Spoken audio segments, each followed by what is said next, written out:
Ramesh.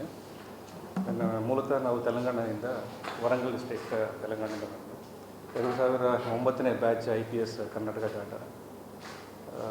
Karnataka cadre allot ಆದ ನಂತರ probationary period ರಾಯಚೂರಲ್ಲಿ ಕೆಲಸ ಮಾಡಿದೆ ನಾನು. Then regular posting ASP Chintamani Chikkaballapur ಜಿಲ್ಲಾದಲ್ಲಿ ಕೆಲಸ ಮಾಡಿದ್ದೆ 2011ರಿಂದ 13ವರೆಗೆ. 13ರಲ್ಲಿ ಪ್ರಮೋಷನ್ ಮೇಲೆ ನಾನು ಹುಬ್ಳಿ ಧಾರವಾಡ ಸಿಟಿನಲ್ಲಿ DCP ಲಾ ಆ್ಯಂಡ್ ಆರ್ಡರ್ ಕೆಲಸ ಮಾಡಿದ್ದೆ. DCP ಲಾ ಆ್ಯಂಡ್ ಆರ್ಡರ್ ಒಂದು ಎಲೆಕ್ಷನ್ ಟೈಮಲ್ಲಿ, ಎಲೆಕ್ಷನ್ ಆದ ನಂತರ ನಾನು ಅಲ್ಲಿಂದ ಬ್ಯಾಂಗ್ಳೂರು ಗ್ರಾಮಾಂತರ SP ಆಗಿ 3 ವರ್ಷ ಕೆಲಸ ಮಾಡಿದ್ದೆ. ಬ್ಯಾಂಗ್ಳೂರು ಗ್ರಾಮಾಂತರದಿಂದ ಮತ್ತೆ ನಾನು 7 ತಿಂಗಳ ಹಾವೇರಿ SP ಆಗಿ 2016 ನಲ್ಲಿ ಕೆಲಸ ಮಾಡಿದೆ.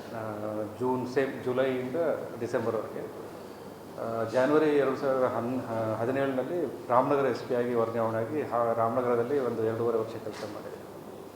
ರಾಮನಗರದಿಂದ ಮತ್ತು Bangalore city DCP law and order west division Bangalore ಸಿಟಿನಲ್ಲಿ ಕೆಲಸ ಮಾಡಿದೆ. ಅದಾದಮೇಲೆ CIDಗೆ ವರ್ಗಾವಣೆ ಆಯಿತು. CIDನಲ್ಲಿ 2 ವರ್ಷ 3 ತಿಂಗಳಾದ ನಂತರ ನವಂಬರ್ 2022ನಲ್ಲಿ ನಾನು ಕಮಿಷನರ್ ಆಫ್ ಪೊಲೀಸ್ ಮೈಸೂರು ಸಿಟಿಗೆ ಹೋಗಿದ್ದೆ. ಅಂದರೆ ಇವತ್ತುವರೆಗೆ ಅಲ್ಲಿ ಕೆಲಸ ಮಾಡಿದೆ. ಇವತ್ತು ಚಾರ್ಜಲ್ಲಿ ಕೊಟ್ಟು ಈಗ ಬಂದು ನನಗೆ DIG ರೇಂಜ್ ನಮ್ಮ ದಾವಣಗೆರೆ ರೇಂಜ್ಗೆ DIG ಆಗಿ ಚಾರ್ಜ್ ತಗೊಂಡಿದ್ದೆ.